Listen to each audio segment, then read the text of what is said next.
অনদি আদান ওয়াজিন যে মানে একে অবরতা পাশে থাকার কথা আছে কিন্তু জীবনটা লাশ বানাইয়া না যাইব না অনদিন কল বানানো করি বাবা অনদিন কথা ছিল সারা জীবন পাশে থাকার, কিন্তু এভাবেই আমাকে জীবন্ত লাশ করে চলে যাবে কল্পনাও করিনি।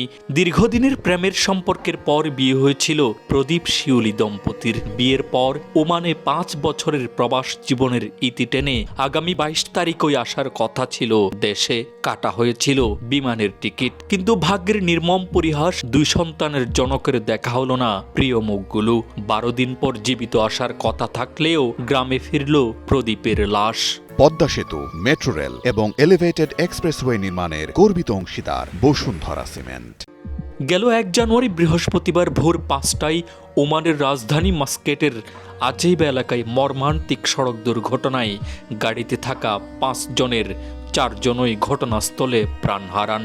চালক বাংলাদেশি সাইদ বেঁচে থাকলেও বর্তমানে নগরীর কুলা হসপিটালে আশঙ্কাজনক অবস্থায় চিকিৎসাধীন আছেন।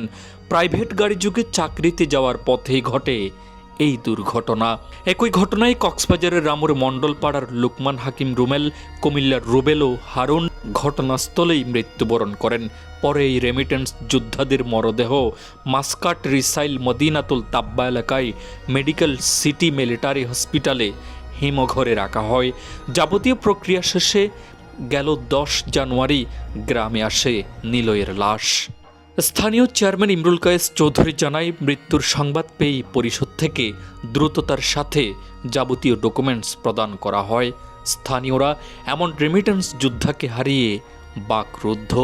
তার মৃত্যু সংবাদটি আমি শুক্রবার দুপুরবেলা পেয়েছি এবং দুপুরবেলা পাওয়ার পরেই সন্ধ্যার মধ্যে আমি চেষ্টা করেছি আমার ইউনিয়ন পরিষদ থেকে যত ধরনের ডকুমেন্টস দেওয়া যায় তার মরদেহটি দেশে আনার জন্য।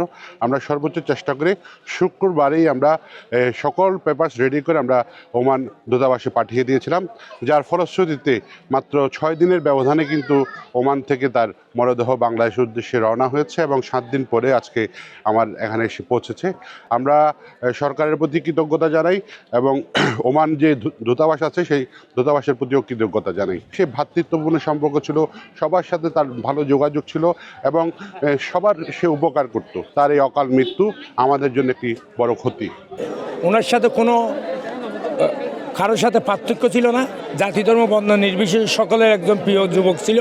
এবং সাথে সাথে ওই 2টা ছেলের জন্য আমরা একটা কিছু করে দেওয়ার জন্য আমি আমাদের মেম্বার সাহেবকে বলেছি, আমাদের চেয়ারম্যান সাহেবকে বলেছি।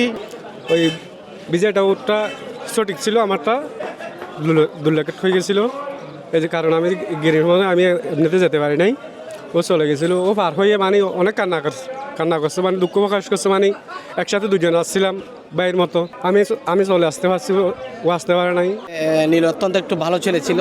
সে বিগত 4-5 বছর আগে যখন বাইরে যাচ্ছিল তখন আমার সাথে ব্যক্তিগতভাবে বসে সে চায়ের দোকানে অনেক আলোচনা করছিল যে দাদা ওমানে গেলে কি হবে, কিভাবে কি করে থাকতে পারবো। ছেলেকে শেষ বিদায় দিতে দুবাই থেকে চলে আসেন বাবা হাসিরাম শর্মা ও ভাই পলাশ শর্মা।